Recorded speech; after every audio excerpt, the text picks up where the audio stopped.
The Egyptian President Abdel Fattah el-Sisi condemned the terrorist attack on a French satirical weekly, Charlie Hebdo, that left at least 12 people dead, voicing Cairo's solidarity with France and underlining that the fight against terrorism is a global concern.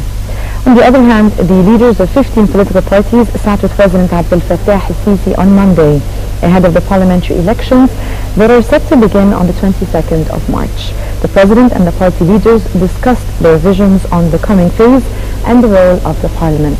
And we have joining us with us today Dr. Hussein Shariba, who is the Vice Chairman Planning and Development, to be discussing with us a sort of a political overview of the events that happened last week. Welcome, Dr. Hussein, and thank you so much for joining us. Thank you. I'll start off with a very logical question.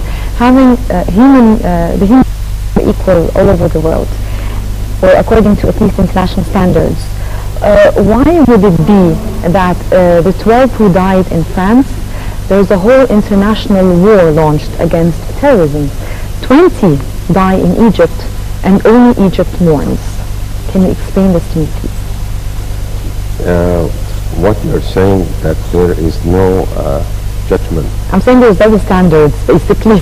Well, the standard doesn't exist by this way, but there is no judgment. When you judge on something, you have to be fair. And when you are fair, you are equaling the people together. Okay. But right now, no one is making this. When they felt and they recognized that they have a serious problem. Exactly. And because the problem... When they had a taste of it. Yes, not a taste. This is what you call an appetizer. It's not a taste. Okay. It's the beginning and not the ending. If they continue ignoring others' wills and other beliefs and other respect, what they are going to gain? I'm not against France at all, but I love Of course, France. All of us. I mean, nobody's against it, No, but it's just that you're seeing, I mean, why is it only that there's an international sort of launch against terrorism only when this incident happens? Yes. Whereas we've been facing this for the past couple of years. What about in Nigeria? Exactly. Oh, in Rafah. What Everywhere about, else. yeah, this is everywhere. What about in Burma? What about in other countries? So we don't want to name this. How can you have a gain or support to what's happening in our countries? First of all, we have to say whatever happens in France, it is illegal and it's forbidden, not because law says so, because humanity and any religion says so. Human rights everywhere. Any religion, name it, says so.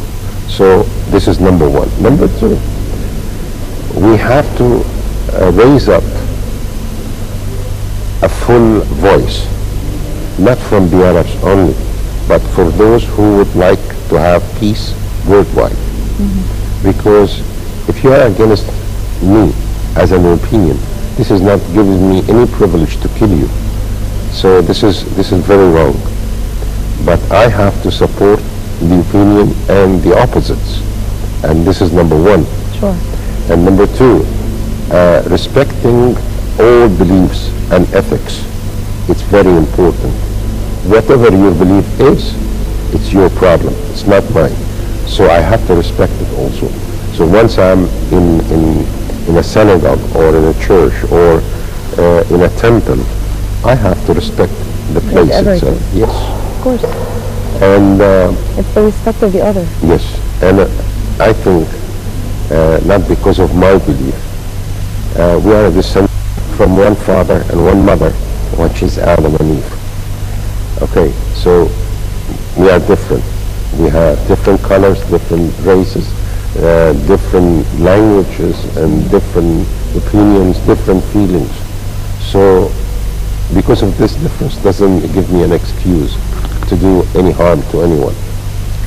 Absolutely. Well, what do you think are the new and urgent responsibilities of the Egyptian media at this current phase at the moment against terrorism? Yeah, we have to raise one thing, that Islam is like any other beliefs and religions. is not against humanity. It is with the humanity. It is, from the word Islam means peace. So this is the beginning of this. We have to raise that slogan for this. This is number one. Yep. Let me bring to your attention, once a day, my father was the director of the Islamic Foundation in New York. And there was lots of people, they want to come into Islam. To convert to Islam yes, in New York. Yeah. So he said, no, my lady, when you want to marry a Muslim person, you should not convert to Islam. Your religion is wonderful. You can keep your religion and be part of his family, and he is part of you. But the children are going to be Muslims. That's the only thing you're going to have. They're going to follow the father. Yeah, and this is my father. And this is why he was very highly respected from everyone. As being very moderate. Yes. No, it's a very simple thing. Religion is a kind of relationship between you and God, and nobody should interfere in this. And that's a very simple rule. Keep it and make it go on. And that's the important part of it. What do you think, Doctor, would be the role maybe of Al-Azhar in maybe combating the radical Islam? And maybe how can this actually be beneficial in the Middle East and the West? Well, Al-Azhar is doing a good job, but we need a better job. That's the important part. Azhar is doing a good job, but we need a better job. Why? Because we have been educated about Islam, teaching Islam in a wrong way. So we need very well educated people about Islam to teach Islam to everyone. And we should have a channel for Al-Azhar. And I think also, if you can correct me, you also need it in English, in different languages. No, I need it in multi-languages, not English. Exactly, different languages to be able to get through. Yes. And I'd have to describe what is your holy book says and what your holy book says do not do. So that's both sides, the good part and the second part which doesn't allow you to do. The same thing like the Old Testament, the same thing like the New Testament. Every book or any holy book, it's very respectable to humanity. And this is why we should respect every holy book. And by burning any book of whatever book is mentioned, you are doing nothing, because you will never harm the God. The God is existing whether you like it or dislike it. He is the creator. Yes, he is the creator. And he will keep on. He will keep on. So we are having a period of time in life, and we are going to live together in peace. And that's the important part. But Al-Azhar should focus on the areas which is having problems about Islam, especially in Europe, Africa, Asia. America. America, we do have very good ones because I lived there, so I watched them. The Muslims, we are in need to know God by heart, number one.